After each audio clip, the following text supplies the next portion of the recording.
Coming up in the morning edition, police tell Christmas shoppers to stay alert. The annual Beat Retreat is now history. And let's ring in the Yuletide season with Anna's Albury's Christmas cakes.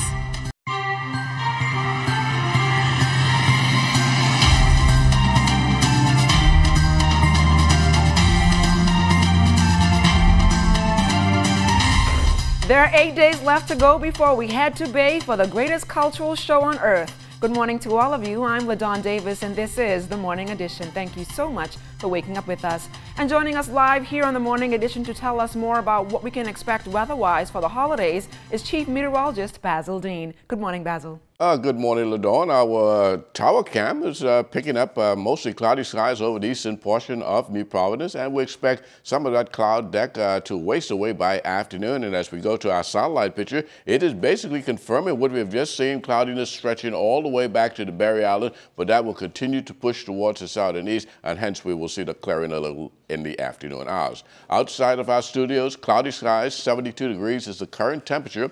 Relative humidity 82%. We have south-southeast winds at 5 miles per hour. Your barometric pressure 1,018.4 millibars at 30.07 inches, and it is steady.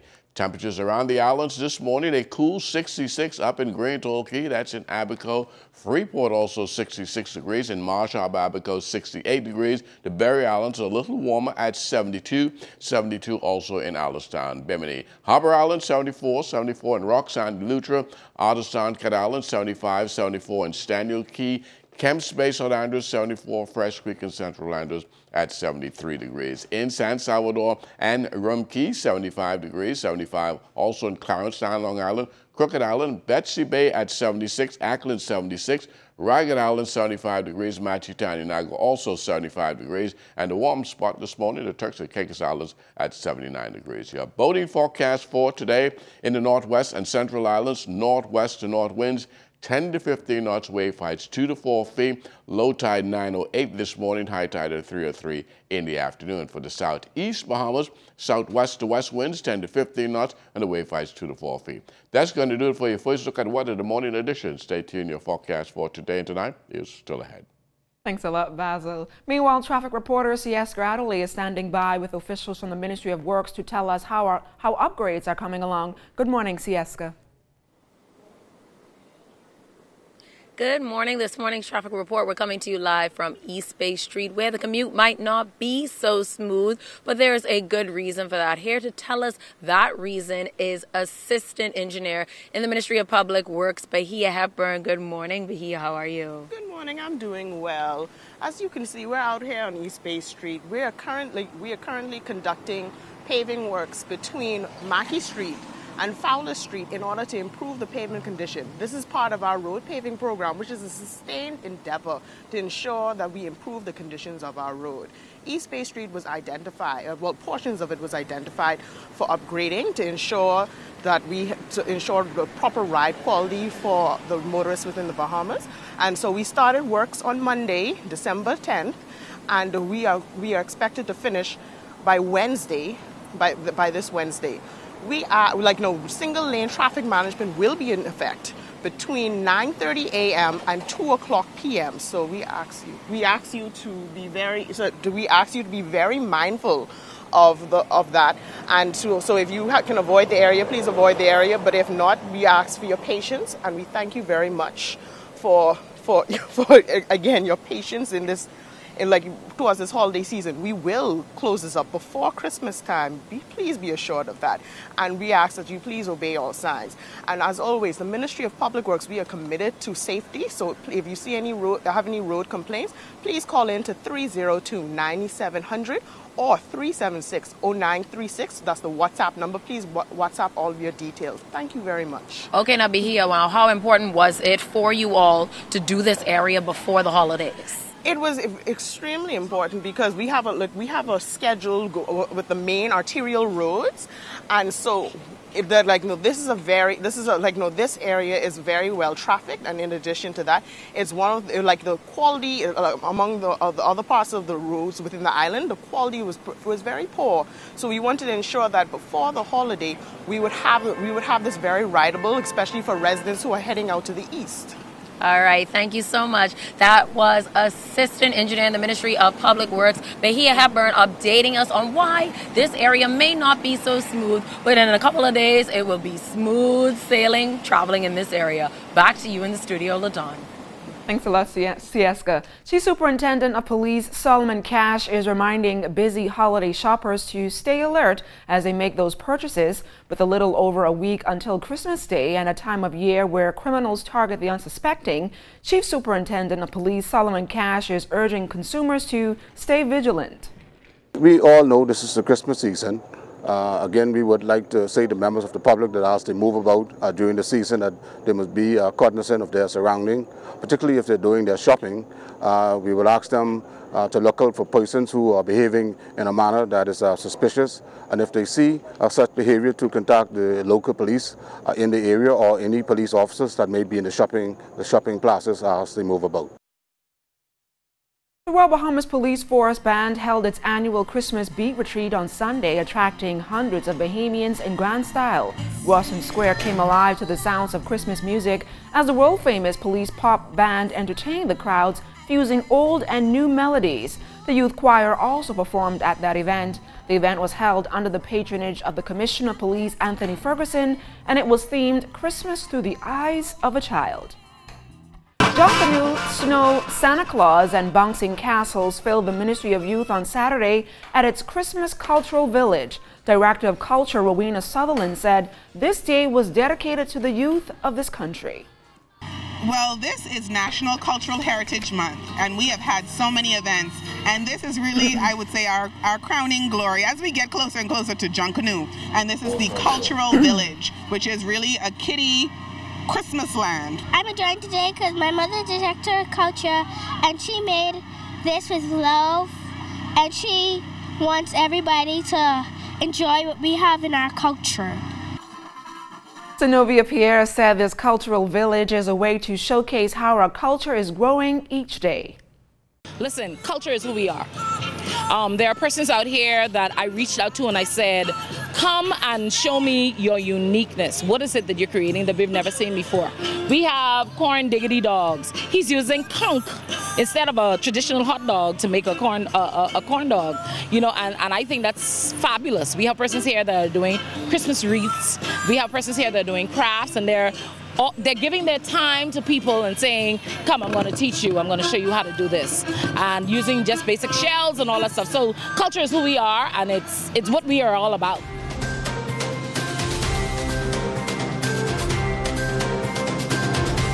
One of the most highly anticipated Christmas concerts is just a few days away. I'm talking about the Festival of 9 Lessons and Carols, featuring the High Groove Singers at Christ Church Cathedral. And to tell us more about that concert is Director of Music for the event, Mr. Adrian Archer. Mr. Archer, welcome to the Morning Edition. Good morning, good morning. So talk to us a little bit about this year's event. Well, the Carol service is really a concert and a service wrapped into one. It is 100 years old in terms of its format. We've done it at the cathedral for about 50 years now. And it has carols and anthems and readings that tell about the birth of Christ, from the prophetic readings to the Gospels. And so we're going to have the High Grove Singers and the Cathedral Choir and the Cathedral Children's Choir as well this year. This is the first time we're doing a combined choir. So we have about 60 voices in all in the concert this year. I know you said earlier it's been going on for 50 years. What has the support been like from Bahamians? It's packed. It starts at 6:30. We want you to be there by 6 to get a seat. The Governor General is going to be there. She's the patron. We'll be reading one of the lessons. And so if you want to come to it, you want to get there on time. How important is it to host an event like this every year? Every year, it's really the only church, I won't say the only church, but it is the central church. And we have that carol service. It is the beginning of Christmas for us, where we actually begin to sing Christmas songs and carols and anthems. So if persons like me want to attend the event, where and when? Well, it's free. So admission is free. The cathedral is downtown on George Street. So people are free to come. There's no cost to come in. Bring an offering for the cathedral music department, and that's really it. Is there anything we can expect new compared to last year? We have new compositions. Dr. Paul Jones, who's the music leader at College of the Bahamas, has written pieces for the choir. And so they're traditional carols as well as modern carols as well. Thank you so much, Adrian, for joining us here on the Morning Edition, and best of luck on your concert. Thank you. Stay close. We've got more news right after this.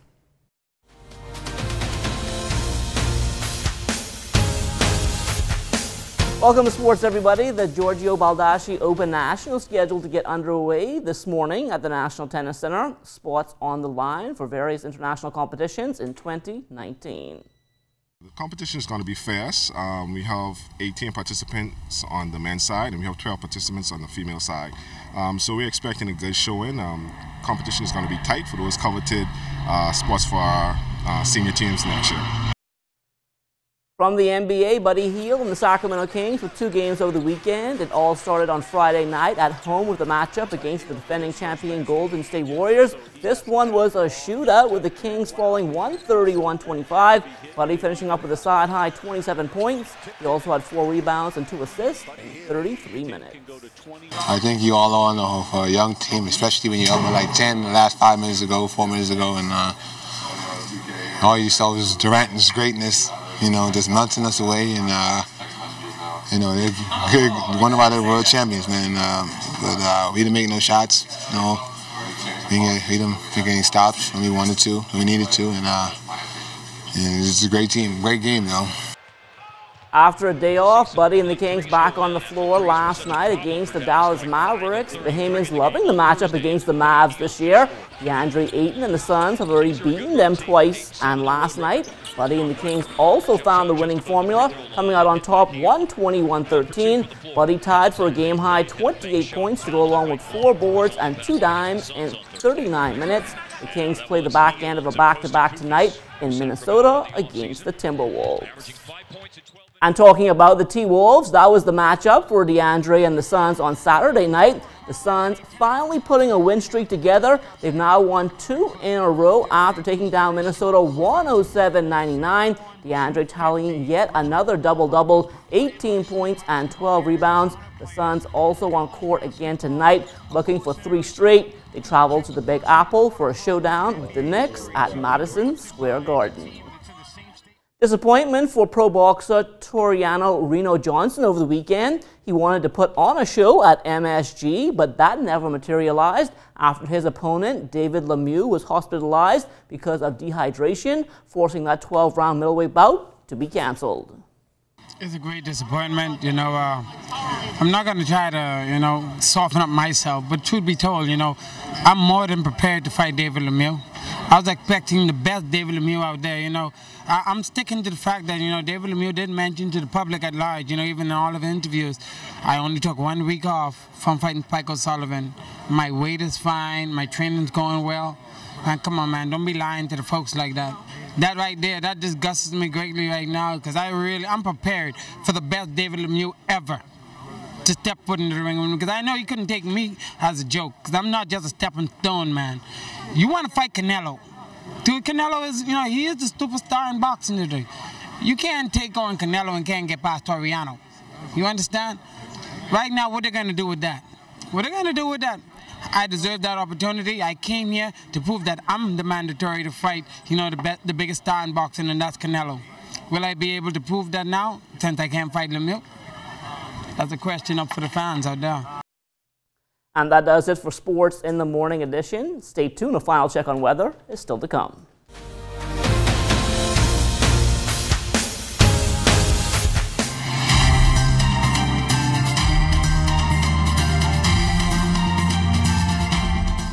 In our final look at what our satellite pictures showing lots of clouds, so they're stretching all the way back to the Berry Islands, but that cloud mass is slowly moving toward the south and east along with a cold front which is presently across the central Bahamas. We anticipate that that front will dissipate by Wednesday. And our forecast for today, we're calling for times of clouds and sunshine. Pretty much pleasant today with your high temperature getting up to 78 degrees. And tonight, looking at partly cloudy and mild conditions, a low temperature around 67 degrees. Extended weather forecast, things will begin to warm up midweek on Wednesday. That will take us right into Friday, but another system come through, so over the weekend we will see temperatures dropping again back into the low 60s during the nighttime and your daytime temperatures returning to the mid-70s. LaDawn? Thanks a lot, Basil, and that does it for the Morning Edition. Thank you so much for waking up with us. Join us again at 6 p.m. for our 2-hour newscast. Once again, I'm LaDawn Davis. Enjoy the rest of your morning.